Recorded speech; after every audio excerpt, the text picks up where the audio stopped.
Am y 19 mis diwetha, dwi wedi bod yn gweithio yn y Llyfrgell Genedlaethol, gweithio yn yr archif, yn edrych ar dyddiaduron ac memoirs a phethau fel yna, i trio ffeindio allan tyma bach mwy dros y perthynas rhwng y Cymry yn Mhatagonia ac y pobl brodorol. Dwi'n credu bod e'n pwysig tra bod ni'n dathlu hanner can mlynedd o'r Cymry yn Mhatagonia, hefyd i ddechrau cwestiynu ac yn ailfeddwl am y storiau tyma bach yn ramantus dros y wladfa. So felly mae fy ymchwili yn trio crafu tyma bach o'r wyneb y stori ramantus ac yn ailfeddwl amdano fe. Cefais fy nghynu ar unwaith i'r darlun trawiadol hwn. Ar yr olwg gyntaf, mae'n edrych fel ddarlun drefedigaethol arferol, ond wrth i mi gloddio o gwmpas yn yr archifau, fe ddaeth y stori yn fwy cymhleth. Dyma beth rwyf am rhannu gyda chi heddiw. Yma gwelwn Lewis Jones, un o arweinwyr y wladfa Gymraeg, wedi ei amgylchu gan 6 brodorion Tywelche. Maent yn Cilcham, Ielwc, Wisel, Francisco, Kitchcwm a Waisio.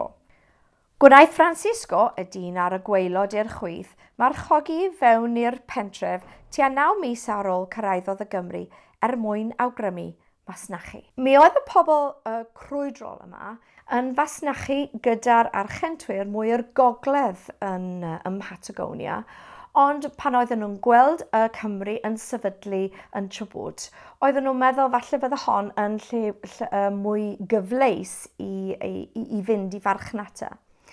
Felly daethon nhw lawr, a pan ddaeth Francisco, daeth gyda fe llythyr gan arweinwr brodorol o'r enw Cacique Antonio. Mae llythyr eitha hir, ond dyma darn ohono fe. Heb gael y bleser o eich wybod yn bersonol, roedd yn gwybod fel ffaith eich bod yn setlo y Chubut gyda phobl o ochr arall y môr. Fi yw Cacique o Lwyth Indiaid Pampa i bwy perthyn y paith Chubut. Dylech hefyd trafod gyda ni perchynogion tiroedd hyn. Peidiwch ein ofni fy ffrind.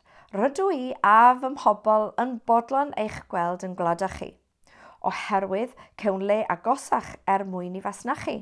Mae'r llywodraeth yn dweud wrthyf i adael i chi gynyddu mewn niferoedd, a byddaf yn gwneud popeth yn fy ngallu i helpu chi. Yn y tro, mi oedd y Cymru wedi farchnata'r croen ac y plu fyny Buenos Aires, ac mi oedd hon wedi bod yn sylfaenol i'r economi Cymraeg. Felly, mi roedd y cymuned Cymraeg ac cymuned y brodorol yn elwa o'r fasnach hon. Mi oedd e'n pwysig iawn i'r ddau gymuned. Ond y dweud y gwir, mi oedd y perthynas yn byti mwy na marchnata, achos mi oedd y pobl brodorol wedi dysgu i'r Cymru sut i fwynhau y fywyd ar y paith. Mi oedden nhw wedi dysgu iddyn nhw sut i farchogaeth, sut i delio gyda'r gwartheg, a sut i deithio dros y tir anodd iawn. Mwy na dim byd, mi oedden nhw wedi ddysgu i'r Cymru sut i hela'r estrys ac y gwanachos o'r paith. Rhan oedd y dechneg o dalgrynu i fyny'r anifeiliaid yn ogystal a sut i ddefnyddio'r arfau y pampas. Fel y dwedodd un ymsefydlwyr Cymraeg, byddai'r helwr yn rhannu storiau a chwedla'r hela efo ei teuluoedd. O'r prawes ei harweinydd Francisco, ei dyheirwydd wych gyda'r bolas a lasw, ac ei garedigrwydd ac ymynydd a'r gringos amhrofiadol. Mewn ffordd, helpasan Francisco a'i gymuned y Cymru i wneud y lle hwn nid yn unig yn setliad, ond gartref. Felly, wrth edrych yn ôl at y llun nawr, gallwn weld nad yw hyn yn ddelwedd o ddyn a'i gweision, ond llun o ddwy gymuned efo bywydau wedi ei gydblethu. Ond mi oedd y llun yma wedi cael ei tynnu dim yn Chubut, ond yn Buenos Aires. Ac yna, ydyn ni'n delio gyda ffordd i fyw ac ffordd i feddwl hollol wahanol. Ond o safbwynt y gorllewin ac y llywodraeth ariannyn, roedd rhaid ysgubo i ffwrdd y pobl anwar yma ac yn plannu pobl fel y Cymry sydd yn mynd i ddod fewn ac yn ddatblygu ac yn dod y bywyd gwar i'r ariannyn. Trwy gyd ddigwyddiad, bu anthropolegydd Saesneg o'r enw Thomas Hutchinson yn bresennol tua'r adeg y cafodd y llun ei gymryd.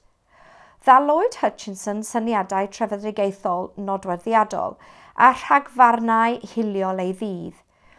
Mewn papur academaidd, mae'n ddisgrifio Francisco a'i ffrindiau fel pe baent yn specimenau sŵolegol, gan dynnu sylw at ei gwallt afreolus ac yn dyfalu am ei harferion bob dydd.